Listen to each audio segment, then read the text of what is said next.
আগামীর পরিকল্পনা নার্সারি ফুটবলকে আরও জোরদার করার। শুধু দল গঠন নয়, আধুনিক ফুটবল এবং স্কিল দুটোর উপর জোর দেওয়া হবে।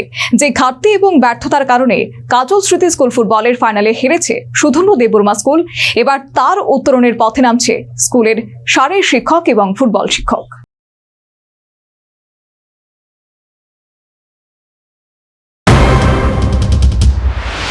অতীত থেকে বর্তমান রাজ্য ফুটবল সাম্রাজ্যের সাপ্লাই লাইন হিসেবে কাজ করে চলেছে জম্মু জেলার সুধন্য দেববর্মা মেমোরিয়াল স্কুল। অতীতের অনেক ফুটবলার বর্তমানে শারীরিক শিক্ষক পদে নিয়োজিত, যাদের হাত দিয়ে তৈরি হচ্ছে আগামীর ভবিষ্যৎ। বর্তমানে এই স্কুলে রয়েছে প্রায় 20 জন ফুটবলার, যাদের প্রশিক্ষণ দিচ্ছে প্রখ্যাত কোচ সুব্রত দেববর্মা এবং বুদ্ধ দেববর্মার মতো প্রাক্তন ফুটবলাররা। দুবেলা অনুশীলন চললেও ফুটবলারদের মধ্যে দমের ঘাটতি, আধুনিক প্রযুক্তিগত অনুশীলন এবং বুদ্ধিমত্তার অভাব রয়েছে প্রত্যেক ফুটবলারদের মধ্যে, যার কারণে কাজল স্মৃতি স্কুল ফুটবলের ফাইনালে ত্রিপুরা স্পোর্টস স্কুলের কাছে হেরে যেতে হয়েছে দলকে। 3-1 গোলের ব্যবধানে পরাজিত হবার কারণে আবারও ট্রফি জয়ের স্বপ্ন পূরণ হয়নি এসডিএম দলের। বর্তমান দলে রয়েছে অনেক নতুন ফুটবলার, ফাইনাল ম্যাচে তাদের থেকে উঠে এসেছে অনেক দুর্বলতা।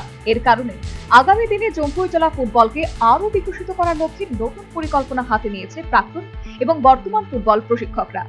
আগামী দিনে ফুটবলার তুলে আনার পকেট হিসেবে অনূর্ধ্ব-12 এবং অনূর্ধ্ব-13 ফুটবল আসর পরিকল্পনা নিয়েছে এসডিএম স্কুল কর্তৃপক্ষ। প্রত্যেকের আশা বয়স ভিত্তিক এই আসর বা অনুশীলন শুরু করতে পারলে অনেক নতুন ফুটবলার উঠে আসবে গোটা রাজ্য থেকে।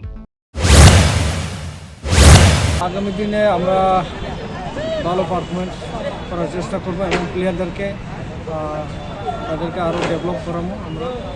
তো সেই নিয়ে আমরা পরিকল্পনা আছে। তাদের এই মাত্র সব নতুন প্লেয়ার এবং তারা এবারেই প্রথম 700 জন নতুন প্লেয়ার, তারা এবারেই প্রথম আগরতলা এই মাঠে।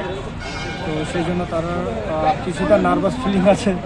তো সেই জন্য তারা ইচ্ছা মতন করে তারা খেলতে পারছে না।